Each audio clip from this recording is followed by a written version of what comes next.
enjoy this great game.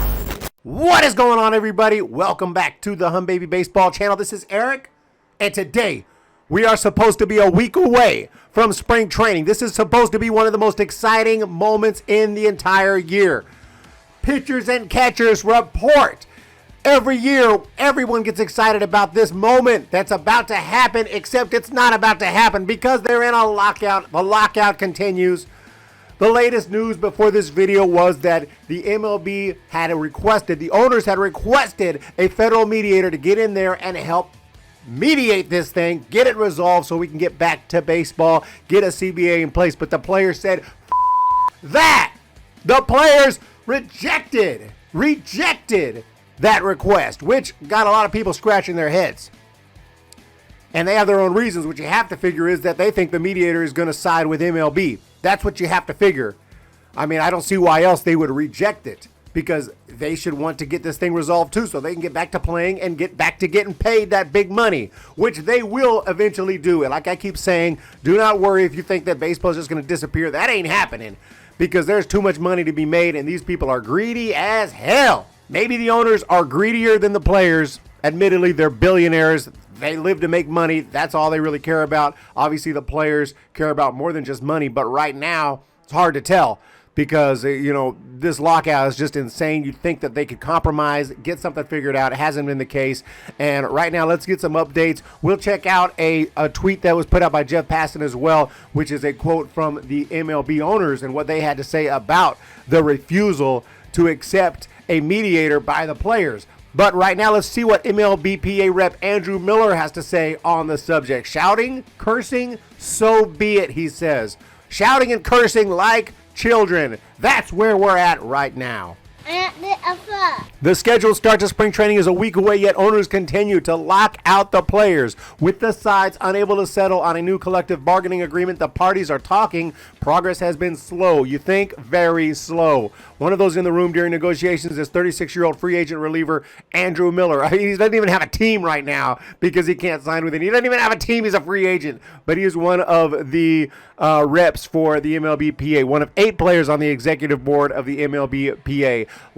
Late last week, Miller agreed to answer questions about the negotiation. So very interesting. We can actually get into some details, supposedly, from one of the reps from the MLBPA and see what he had to say. So where do things stand? We're in a lockout, which we don't have to be. The owners have decided to use that as a form of leverage against us. That's what he says. But let's keep in mind, if the owners did not institute a lockout, and they just said, let's just keep negotiating, let the season start and everything, then when it gets close to playoff time, you all know what's going to happen, or what very potentially could happen. And that's what happened in 94, and that's a strike.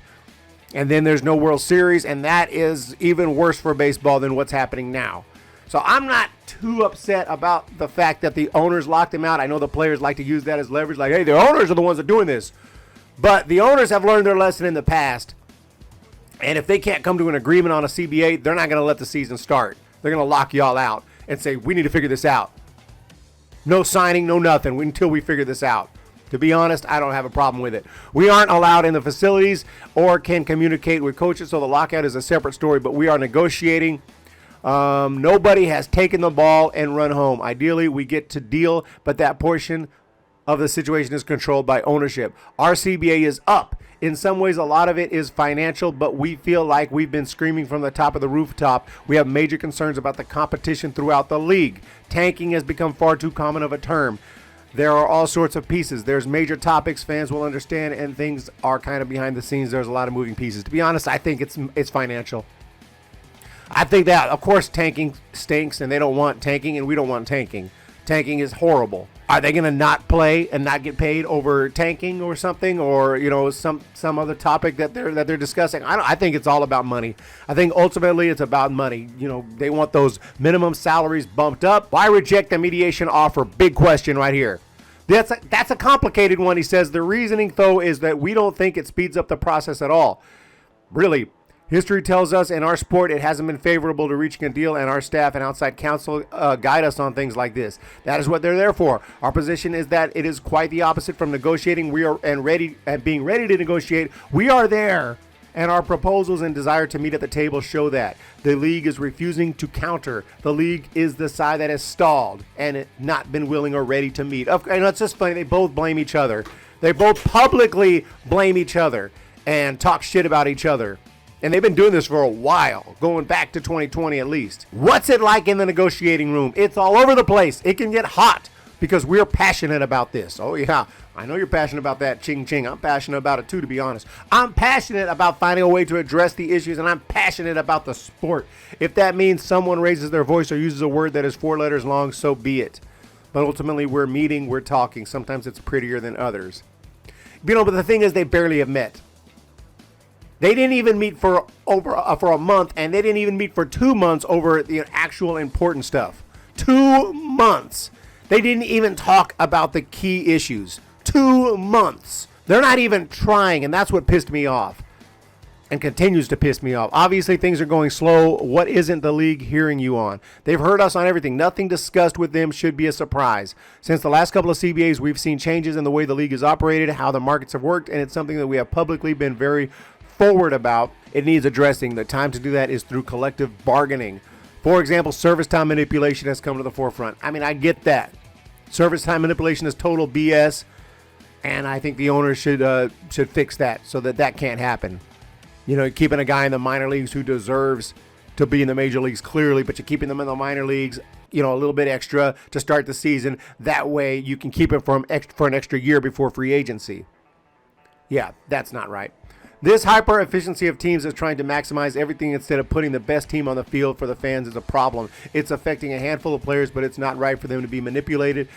And there have been rebuilds in the past, but the cycles were much shorter. Teams are announcing it now, telling their fans, we're not going to compete because we've all come to the realization that the draft picks are valuable. We have smart people guiding us, but these things are complicated. That's true. Everything is complicated.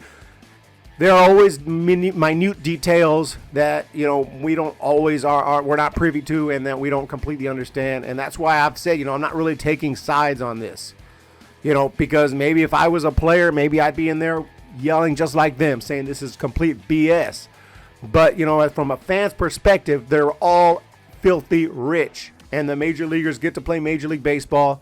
They get so much, it's insane. From the flights, from the travel, and, meal money, even though they're absolute millionaires as it is. I don't know how much they get. I know they used to get a $100 bill, which I remember hearing that from Matt Antonelli's channel.